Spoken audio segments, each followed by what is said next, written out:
Okay, so we've created our store right here, and we passed our reducer to create the store as a parameter. And now the create store knows which reducer is going to interact with it. Very nice. And the reducer is just a function, right? So it'll take two parameters. The first parameter is the state, which represents the state of the store.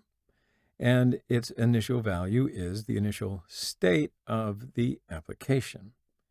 And the second parameter is the action right here.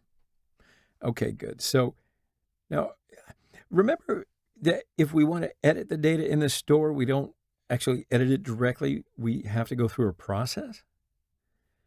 So first we have to dispatch an action into the reducer, and then the reducer takes the action right here.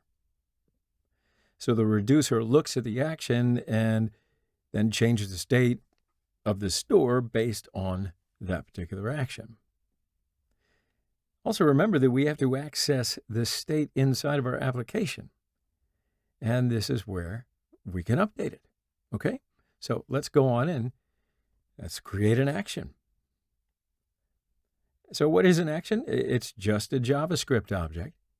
It has a type property, which will describe the action, and it also has an optional payload of data. Okay, so let's create a new action here, and I will say const, because we will store it in a constant, and I will call it add to do action. So the idea here is that we're going to add a new to do using an action. So we'll set this equal to a JavaScript object, and that's what an action is. And it has a type property. Now, generally, you're going to see the type property in capital letters. And I will call this add underscore to do, like so. So this describes the type of this action, right? And it means that we want to add a new to do. So that's the thing that describes the action. Pretty cool, huh? Okay. So now we have an optional load of data if we want to, and we can call this whatever we want. So I'm going to call it payload, and that's what we want to add into our store state.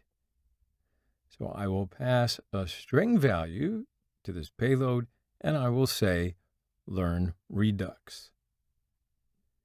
So what we're doing here is creating an action which we're going to pass into this thing right here, the second parameter of reducer. So we're going to dispatch it, and that basically means that we're passing it into the reducer. Then the reducer takes that action and sees that, oh, hey, look, it's an add to do. So it knows that we want to add a new to do to the state, and we know the payload it needs to add. So that's the process. And now we've created the action here, but we're not yet doing anything with it. So we need to dispatch it. We need to dispatch the action. So the way we dispatch an action is to take our store that we've already created right here, and let's do that, and then use a method called dispatch, like so. So now in here, we pass the action that we want to dispatch. So I'm going to pass in here the add to do action that we've just created, like so. All right. So I'm saying that I want to dispatch this add to do action, which means send add to do action to the reducer. And then the reducer function is going to run, and we have access to the add to do action inside of this thing that we passed in as a second argument. And that way we can do something with it. So right now, let's just console log out the action that we've received and the state, which is this thing that we're taking. And remember, it's this object, yeah? Okay, so let's see the result. So I'm going to save all this first, and then I'm going to run it.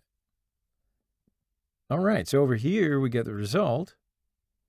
And And first we get that. And that's the first time the reducer runs. When we create the store and pass this reducer function into it, and it runs once. And it runs before we dispatch any action. Then we get that first object right here. So when we dispatch this action, it runs the second time. And then right here, we get that object. And the state is still the same because we haven't edited that. But we also get this thing right here, which is the action, and we get the to-do, which is learn Redux, and the type, which is add to-do. So now what we could do is dispatch an action from a component to update the Redux state. Action is going to go to the reducer as a second parameter, and we can manipulate the Redux state with the action. Okay, so now we know how to dispatch actions. So in the next video, we will get inside of this reducer function, and then we can change the state of our store or update it according to the action that we passed. So I'm going to pause right here, and we'll come back to this in the next lecture.